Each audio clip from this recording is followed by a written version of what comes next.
ಮಧ್ಯಪ್ರಾಚ್ಯದಲ್ಲಿ ಉದ್ವಿಗ್ನತೆ ಹೆಚ್ಚುತ್ತಿರುವ ಹಿನ್ನೆಲೆ ಪ್ರಧಾನಿ ನರೇಂದ್ರ ಮೋದಿ ಇಸ್ರಾಯೇಲ್ ಪ್ರಧಾನಮಂತ್ರಿ ಬೆಂಜಮಿನ್ ನೆತನ್ಯಾಹು ಅವರಿಗೆ ದೂರವಾಣಿ ಕರೆ ಮಾಡಿ ಪರಿಸ್ಥಿತಿಯ ಕುರಿತು ಚರ್ಚಿಸಿದರು. ಇದೇ ವೇಳೆ ಯುದ್ಧ ತಕ್ಷಣ ನಿಲ್ಲಿಸುವ ಅಗತ್ಯವಿದೆ ಅಂತ ಭಾರತ ಪುನರುಚ್ಚರಿಸಿರುವುದಾಗಿ ಮೋದಿ ತಿಳಿಸಿದ್ದಾರೆ. ಇಸ್ರಾಯೇಲ್ ಅಮೆರಿಕ ದಾಳಿಗೆ ಪ್ರತಿಯಾಗಿ ಇರಾನ್ ಕ್ಷಿಪಣಿ ದಾಳಿ ಮುಂದುವರಿಸುತ್ತಿರುವ ಹಿನ್ನೆಲೆ ಪ್ರಾದೇಶಿಕ ಭದ್ರತೆ ಬಗ್ಗೆ ಗಂಭೀರ ಪ್ರಶ್ನೆಗಳು ಉದ್ಭವಿಸಿರುವುದಾಗಿ ಪ್ರಧಾನಿ ನರೇಂದ್ರ ಮೋದಿ ಅವರು ತಿಳಿಸಿದ್ದಾರೆ. ಇನ್ನು ಈ ಕುರಿತು ತಮ್ಮ ಎಕ್ಸ್ ಖಾತೆಯಲ್ಲಿ ಮಾಹಿತಿ ಹಂಚಿಕೊಂಡಿರುವಂತಹ ಪ್ರಧಾನಿ ನರೇಂದ್ರ ಮೋದಿ ಇತ್ತೀಚಿನ ಬೆಳವಣಿಗೆ ಕುರಿತು ಭಾರತದ ಕಳವಳವನ್ನ ಬೆಂಜಮಿನ್ ನೆತನ್ಯಾಹುಗೆ ತಿಳಿಸಿದ್ದೇನೆ.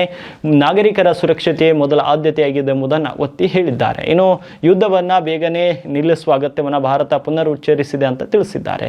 ಇರಾನ್ ದಾಳಿಯನ್ನ ಖಂಡಿಸಿರುವಂತಹ ಯುಎಇ ಭದ್ರತಾ ಕಾರಣಗಳಿಂದಾಗಿ ದುಬೈ ಹಾಗೂ ಅಬುಧಾಬಿ ಷೇರು ಮಾರುಕಟ್ಟೆಗಳನ್ನು 2 ದಿನಗಳ ಕಾಲ ಬಂದ್ ಮಾಡುವ ನಿರ್ಧಾರ ಕೈಗೊಂಡಿದೆ. ಮಧ್ಯಪ್ರಾಚ್ಯದಲ್ಲಿ ಉದ್ವಿಗ್ನತೆ ಹೆಚ್ಚುತ್ತಿರುವುದರಿಂದ ಜಾಗತಿಕ ಮಟ್ಟದಲ್ಲಿ ಕೂಡ ಆತಂಕದ ವಾತಾವರಣ ನಿರ್ಮಾಣವಾಗಿದೆ. ಇದರ ನಡುವೆ ಇಸ್ರಾಯೇಲ್ನ ಪ್ರಮುಖ ನಗರಗಳನ್ನು ಗುರಿಯಾಗಿಸಿಕೊಂಡು ಇರಾನ್ ಪ್ರತೀಕಾರದ ದಾಳಿ ನಡೆಸಿದೆ. ರಾಜಧಾನಿ ಜೆರುಸಲೇಂ ಮೇಲೆ ನಡೆದ ಕ್ಷಿಪಣಿ ದಾಳಿಯಲ್ಲಿ 6 ಮಂದಿ ಗಾಯಗೊಂಡಿದ್ದಾರೆ ಎಂಬ ಮಾಹಿತಿ ಲಭ್ಯವಾಗಿದೆ. ಇನ್ನು ಇಸ್ರಾಯೇಲ್ ಮೇಲಿನ ಪ್ರತೀಕಾರದ ದಾಳಿ ಮುಂದುವರೆದಿರುವುದರಿಂದ ಪರಿಸ್ಥಿತಿ ಉದ್ವಿಗ್ನವಾಗಿದೆ. ಇನ್ನು ಮತ್ತೊಂದೆಡೆ ಯುನೈಟೆಡ್ ಅರಬ್ ಎಮಿರೇಟ್ಸ್ ರಾಷ್ಟ್ರಗಳ ಮೇಲೂ ಕೂಡ ಇರಾನ್ ಸೇನೆಯಿಂದ ದಾಳಿ ನಡೆದಿರುವುದಕ್ಕೆ ತೀವ್ರ ಆಕ್ರೋಶ ವ್ಯಕ್ತವಾಗಿದೆ. ಇನ್ನು ಟೆಹರಾನ್ನಲ್ಲಿ ಇರುವಂತಹ ತನ್ನ ರಾಯಭಾರ ಕಚೇರಿಯನ್ನು ತಾತ್ಕಾಲಿಕವಾಗಿ ಮುಚ್ಚುವುದಾಗಿ ಯುಎಇ ವಿದೇಶಾಂಗ ಸಚಿವಾಲಯ ಘೋಷಿಸಿದೆ. ಅಲ್ಲಿರುವ ರಾಯಭಾರಿ ಅಧಿಕಾರಿಗಳು ಹಾಗೂ ರಾಜತಾಂತ್ರಿಕ ಸಿಬ್ಬಂದಿಯನ್ನು ವಾಪಸ್ ಕರೆಸಿಕೊಳ್ಳಲಾಗುತ್ತದೆ ಅಂತ ಎಕ್ಸ್ ಮೂಲಕ ತಿಳಿಸಿದೆ.